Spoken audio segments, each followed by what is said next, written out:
નમસ્તે વિદ્યાર્થી મિત્રો। હવે ગયા લેક્ચરની અંદર આપણે ચતુર્થક વિચલનના દાખલા પૂરા કર્યા 4.2 બરાબર। એના પછી તમને આપેલું છે સ્વાધ્યાય 4.3 પણ એ છે સરેરાશ વિચલનનું, અને સરેરાશ વિચલન આપણા અભ્યાસક્રમમાં નથી। તો હવે આપણે ભણવાનું છે પ્રમાણિત વિચલન। પ્રમાણિત વિચલન આપણા અભ્યાસક્રમમાં છે તો પહેલાં તો એની વ્યાખ્યા સમજવી પડે બરાબર, અને થોડીક થિયરી સમજવી પડે, એના લાભ અને ગેરલાભ જોવા પડે। તો આપણે શરૂઆત કરીએ વ્યાખ્યાથી બરાબર। તો અહીંયા જુઓ કાર્લ પિયર્સન બરાબર। તો અહીંયા તમને આપેલું છે કાર્લ પિયર્સન દ્વારા આપેલી વ્યાખ્યા। તો માહિતીના અવલોકનોના તેના મધ્યકમાંથી લીધેલા વિચલનોના વર્ગોની સરેરાશનું ધન વર્ગમૂળ એટલે પ્રમાણિત વિચલન। એકદમ સિમ્પલ છે। માહિતીના અવલોકનોના તેના મધ્યકમાંથી લીધેલા વિચલનો, માહિતીના અવલોકનોના તેના મધ્યકમાંથી લીધેલા વિચલનો। તો મેં તમને કીધું હતું મધ્યકમાંથી લીધેલા વિચલનોનો સરવાળો કેટલો હોય? 0। તો અહીંયા જો હું વિચલનો કેમ લખાય? સિગ્મા કાઉન્સમાં x માઇનસ x બાર, આ આવી ગયું મધ્યકમાંથી લીધેલા વિચલનો। એના વર્ગોની એટલે આ વર્ગોની સરેરાશ એટલે ભાગ્યા n, અવલોકનોની સંખ્યા વડે ભાંગી નાખવાનું એટલે સરેરાશ નીકળી જાય, નું ધન વર્ગમૂળ, વર્ગમૂળ એટલે આ આવી ગયું વર્ગમૂળ, એને કહેવામાં આવે પ્રમાણિત વિચલન। જો આવી ગયું અવલોકનોના મધ્યકમાંથી લીધેલા વિચલનોના વર્ગોની સરેરાશનું ધન વર્ગમૂળ એટલે થઈ જાય પ્રમાણિત વિચલન। એને સંકેતમાં દર્શાવવામાં આવે s વડે, small s, not a capital, small s બરાબર। હવે જુઓ આ s નો વર્ગ કરી દો ને એટલે તમને મળી જાય વિચરણ। એનો મતલબ આની આ જ વ્યાખ્યા, પણ એમાં ધન વર્ગમૂળ આવે નહીં, વર્ગોની સરેરાશને શું કહેવાય? વિચરણ બરાબર। અને બીજી રીતે તમારે લખવી હોય ને તો બીજી રીતે તમે વ્યાખ્યા આવી રીતના લખી શકો, માહિતીના અવલોકનોના તેના મધ્યકમાંથી લીધેલા વિચલનના વર્ગોના સરવાળાને અવલોકનોની કુલ સંખ્યા એટલે શું થઈ જાય? n વડે ભાંગતા જે માપ મળે એને કહેવામાં આવે વિચરણ। તો મધ્યકમાંથી લીધેલા વિચલનોના વર્ગોનો સરવાળો, મધ્યકમાંથી લીધેલા વિચલનોના વર્ગોની સરેરાશ એટલે એ જ થાય, સરેરાશ એટલે બધાને સરવાળો ભાંગ્યા સંખ્યા। તો સરવાળાને અવલોકનોની કુલ સંખ્યા વડે ભાંગતા જે માપ મળે એને કહેવામાં આવે વિચરણ બરાબર। એને s વર્ગ, સ્મોલ s નો સ્ક્વેર, તો અહીંયા કીધું એમ જ મધ્યકમાંથી લીધેલા વિચલનો સિગ્મા x માઇનસ x બાર, મધ્યકમાંથી લીધેલા વિચલન વર્ગોનો સરવાળાને, સરવાળો એટલે સિગ્મા, કુલ સંખ્યા, અવલોકનોની કુલ સંખ્યા એટલે n વડે ભાંગવામાં આવે તો એને કહેવામાં આવે છે વિચરણ, s સ્ક્વેર બરાબર। તો થઈ ગયું આ વ્યાખ્યા ઉપરથી બે સૂત્ર આવી ગયા। હજી આપણે સૂત્ર જોવાના બાકી છે, આ બે જ સૂત્ર નથી, વધારે છે બરાબર। હવે જુઓ આ શું છે? પ્રમાણિત વિચલન, પ્રમાણિત વિચલન। હવે બીજું આવે પ્રમાણિત વિચલનાંક, પ્રમાણિત વિચલનાંક, પ્રમાણિત વિચલનાંક। તો પ્રમાણિત વિચલન ઈ કેવું માપ? નિરપેક્ષ માપ। પ્રમાણિત વિચલનાંક ઈ કેવું માપ? સાપેક્ષ માપ। તો એને લખાય s ના છેદમાં x બાર, એનું સૂત્ર છે s ના છેદમાં x બાર, પ્રમાણિત વિચલનાંક બરાબર। પ્રમાણિત વિચલનાંક એટલે પ્રમાણિત વિચલનનું સાપેક્ષ માપ। હવે જુઓ ઘણા બધા વ્યક્તિઓ એવા હોય કે જેને આ સાપેક્ષ માપમાં ખ્યાલ ન આવતો હોય પ્રમાણિત વિચલનની અંદર, એટલે કાર્લ પિયર્સન જે છે એ શું કરે છે? એ થોડુંક સંશોધન કરીને એનું ટકાવારી માપ બનાવે છે, એને કહેવામાં આવે ચલનાંક। તો અહીંયા લખ્યું જુઓ, મધ્યકની સાપેક્ષમાં પ્રમાણિત વિચલનને ટકાવારીમાં દર્શાવતું માપ। મધ્યકની સાપેક્ષમાં પ્રમાણિત વિચલન એટલે મધ્યક x બારની સાપેક્ષમાં પ્રમાણિત વિચલન s નું ટકાવારી એટલે ગુણ્યા શું થઈ ગયું? એટલે ચલનાંક। તો ચલનાંકની વ્યાખ્યા શીખા, વિચરણની વ્યાખ્યા શીખા અને પ્રમાણિત વિચલનની વ્યાખ્યા શીખા બરાબર। આ પ્રમાણિત વિચલનની વ્યાખ્યા, આ પ્રમાણિત વિચરણની વ્યાખ્યા અથવા તો ખાલી વિચરણ, અને આ ચલનાંક બરાબર। તો મધ્યકની સાપેક્ષમાં પ્રમાણિત વિચલનના ટકાવારી માપને શું કહેવાય? ચલનાંક કહે છે બરાબર। તો ચલનાંકનું સૂત્ર s ના છેદમાં x બાર ગુણ્યા 100, આનું માપ હંમેશા કેમાં આવે? ટકાવારીમાં આવે બરાબર। તો તમને એવો પ્રશ્ન પૂછવામાં આવે કઈ વસ્તુ વધારે સુસંગત છે, સારી છે બરાબર. તો એવું બધું પ્રશ્ન પૂછવાના હોય ને ત્યારે તમારે ચલનાંક મેળવવાનું હોય. શું મેળવવાનું હોય? ચલનાંક. બરાબર. એના પછી જુઓ, પ્રમાણિત વિચલનના લાભ અને ગેરલાભ જોવાના છે. પ્રમાણિત વિચલનના લાભ અને ગેરલાભ. તો અહીંયા જુઓ, પ્રમાણિત વિચલનના લાભ. એક તો પ્રમાણિત વિચલનની વ્યાખ્યા સ્પષ્ટ છે. બરાબર. જેવી વ્યાખ્યા છે એવું જ સૂત્ર છે. મધ્યકના વિચલનોના વર્ગોની સરેરાશનું ધન વર્ગમૂળ. મધ્યકના વિચલનનો x - x બાર એની સરેરાશ એટલેનો સરવાળો કરીને ભાગ્યા n એના વર્ગોની ધન વર્ગમૂળ એટલે શું થઈ ગયું? પ્રમાણિત વિચલન. તો વ્યાખ્યા સ્પષ્ટ થઈ ગઈ. ગણતરીમાં બધા જ અવલોકનોનો ઉપયોગ કરવામાં આવે. કેમ? તો કે અહીંયા આપણે x બારનો ઉપયોગ કરવાનો છે. એનો મતલબ ગણતરીમાં બધા અવલોકનોનો ઉપયોગ થતો હોય મધ્યકમાં. પછી જુઓ, પ્રસારના અન્ય માપોની સરખામણીમાં પ્રમાણિત વિચલન વધારે સક્ષમ માપ છે. બરાબર.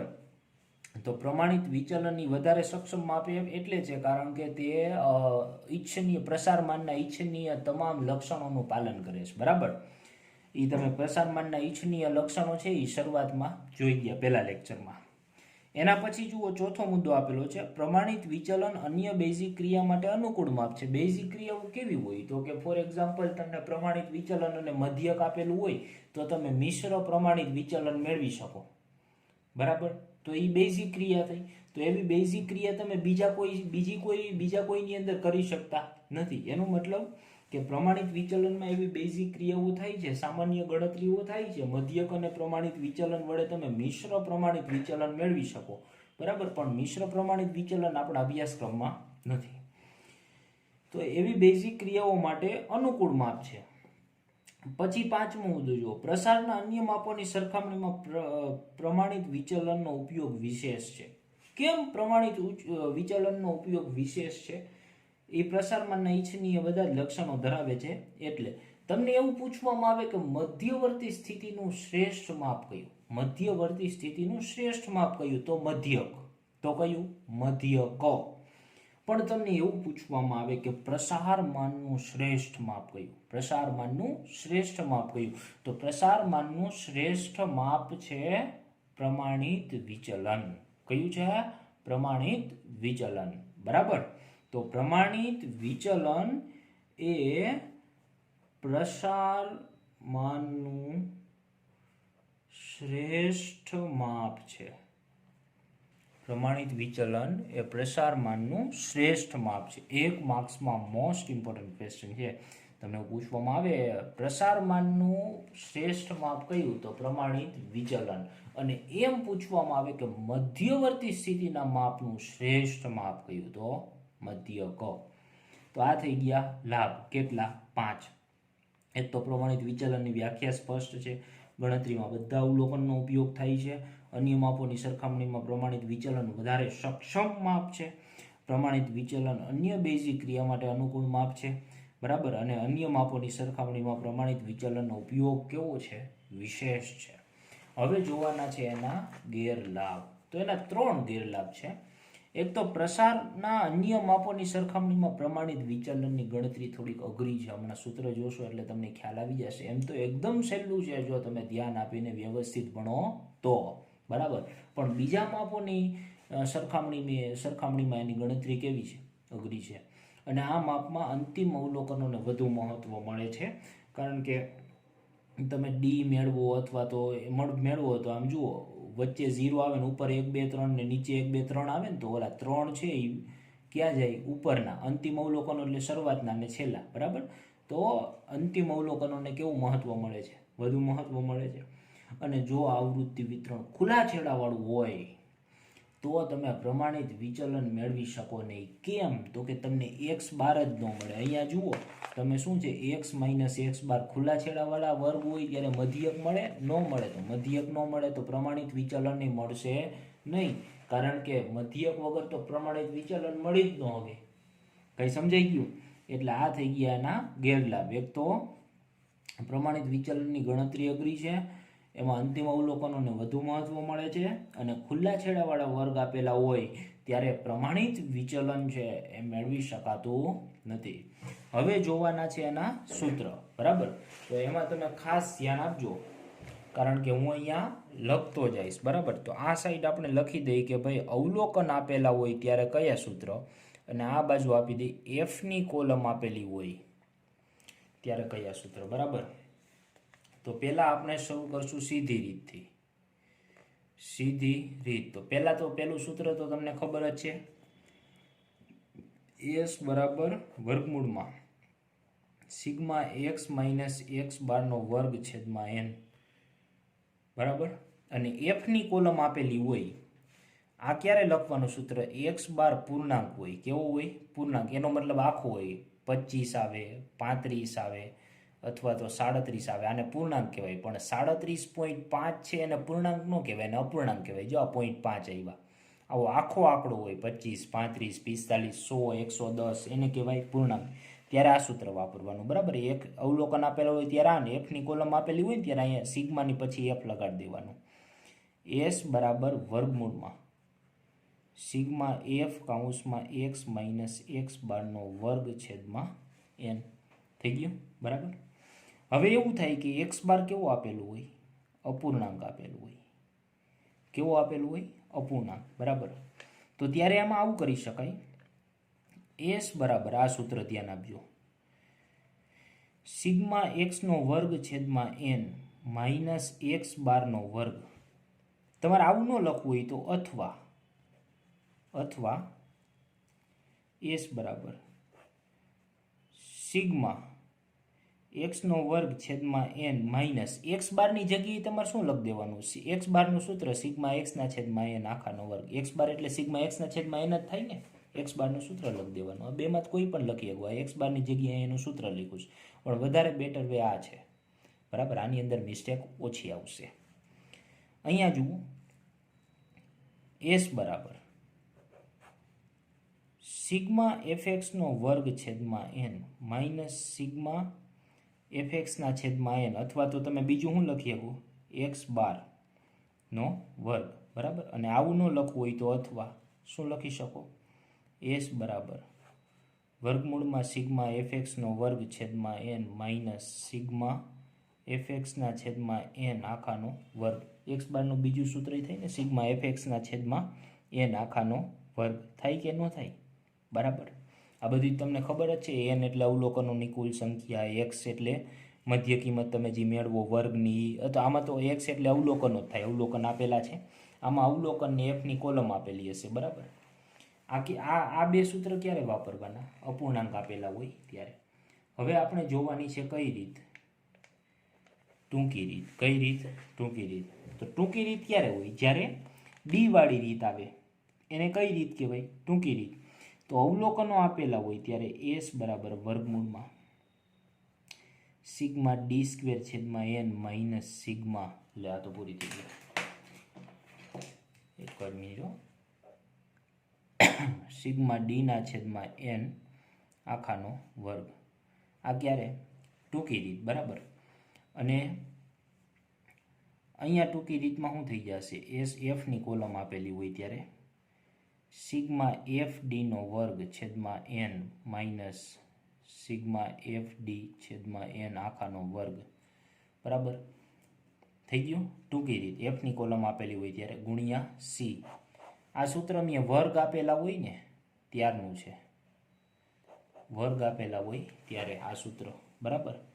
અને વર્ગ નો આપેલા હોય ને ખાલી એફની કોલમ આપેલી હોય ને ત્યારે આ સી લખવાનો નહીં, બરાબર. ખાલી એફની કોલમ આપેલી હોય ત્યારે આ સી લખવાનો નહીં. સમજાઈ ગયું દરેકને? બરાબર. પણ એવો દાખલો લગભગ ઓછો આવશે. હવે તમને વિચરણ મેળવવાનું કે વિચરણ એટલે શું થાય? એસનો વર્ગ. વિચરણ એટલે શું થાય? તો આ બધાને વર્ગ કરો તો આ બધા વર્ગમૂળ વયા જાય નહીં. તો બસ વિચરણના સૂત્ર આના આ જ, પણ એમાં વર્ગમૂળ આવશે નહીં. વિચરણને શું લખાય? એસનો વર્ગ. તો એમાં વર્ગમૂળ લઈ આવવાના નહીં, બરાબર. પણ વિચરણના દાખલા બહુ ઓછા છે, કંઈ વાંધો નહીં. હવે જુઓ, અહીંયા પ્રમાણિત વિચલનાંકનું સૂત્ર લખી દઉં. પ્રમાણિત વિચલનાંક એટલે અહીંયા આવી જાય બરાબર એસના છેદમાં એક્સ બાર. આ પ્રમાણિત વિચલનાંક. અને બીજું સૂત્ર એક આવી ગયું ચલનાંકનું, બરાબર. આ અવલોકનને ટૂંકી રીતને એ આમાં નથી જોવાનું, બરાબર. આ પ્રમાણિત વિચલનાંક ને આ છે ચલનાંક. બરાબર. ચલનાંક એટલે શું થઈ જાય? એસના છેદમાં એક્સ બાર તો ખરું જ, એને ગુણ્યા 100. એસના છેદમાં એક્સ બાર તો ખરું જ, એને ગુણ્યા 100. આ થઈ ગયું ચલનાંક. બરાબર. તો આટલા પ્રમાણિત વિચલનના સૂત્ર છે. તો વ્યવસ્થિત તમે પાકા કરશો એટલે તમને બધાને આવડી જશે. બરાબર. તો હવે પછી એના શું જોવાના હોય? દાખલા જોવાના હોય, બીજું કાંઈ હોય નહીં. અહીંયા જુઓ, તમને દાખલા નંબર 1 આપેલો છે, સ્વાધ્યાય નંબર 4.4નો. બરાબર. ગણિતની 100 ગુણની કસોટીમાં 9 વિદ્યાર્થીઓએ મેળવેલા ગુણ નીચે મુજબ છે. આ 9 વિદ્યાર્થીના ગુણ આવી ગયા. પ્રમાણિત વિચલન શોધો. હવે આપણે સૂત્ર જોયા, તો સૂત્રમાં જુઓ અવલોકનવાળું ખાનું છે. ખાલી અવલોકન આપેલા હોય ત્યારે તો આ સીધી રીતે જ કરી નાખવાની, ખાલી અવલોકન આપેલા હોય ત્યારે. બરાબર. તો અહીંયા જુઓ, પહેલાં તો અવલોકનને કહેવાય એક્સ. એને લખવા પહેલાં ઊભી લાઈનમાં પડશે. તો 64, 63, 72, 65, 68, 69, 66, 67 ને 69. તો અહીંયા જુઓ, સૂત્રમાં શું છે? પહેલાં એક્સ માઇનસ એક્સ બાર. તો પહેલાં એક્સ બાર તો મેળવવો જ પડશે. તો પ્રમાણિત વિચલનનો દાખલો હોય ને એટલે પહેલાં એક્સ બાર તો મેળવી જ લેવાનો. એક્સ બાર બરાબર સિગ્મા એક્સના છેદમાં એન. સિગ્મા એક્સ એટલે શું થઈ જાય? આનો બધાયનો સરવાળો. તો આનો બધાયનો તમે સરવાળો કરશો ને એટલે એક જ મિનિટ હો. 64, 63 plus 72 plus 65 plus 68 plus 69 plus 66 plus 67 plus 69. બરાબર. તો 603 આવશે. કેટલો આવશે? 603. એનો મતલબ આ એક્સનો સરવાળો એટલે શું થઈ જાય? Sigma x.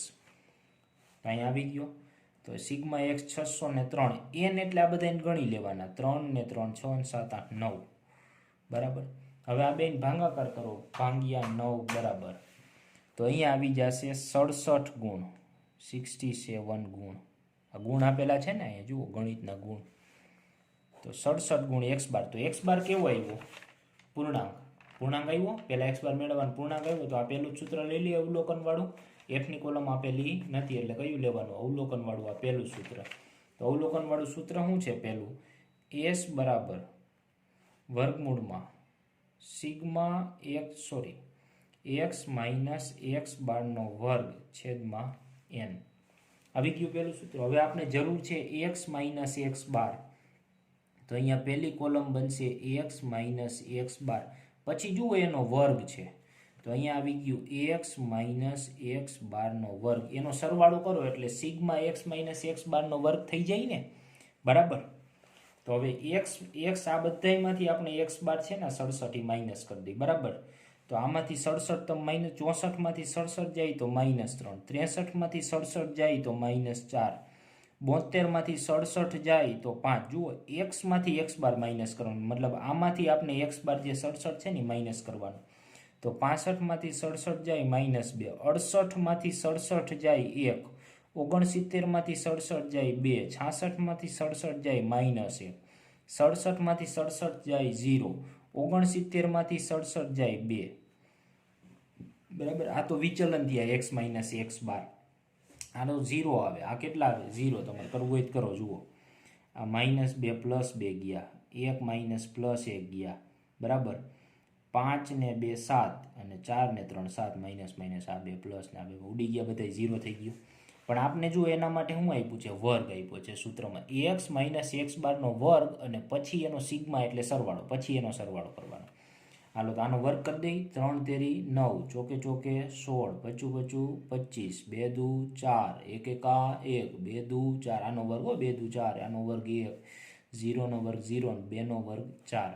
હવે આનો શું કરી દેવાનો? ટોટલ. બરાબર. તો અહીંયા જુઓ, 16 ને 9 25 ને 25 50, 50 ને 5 55 ને 5 60 ને 4 64.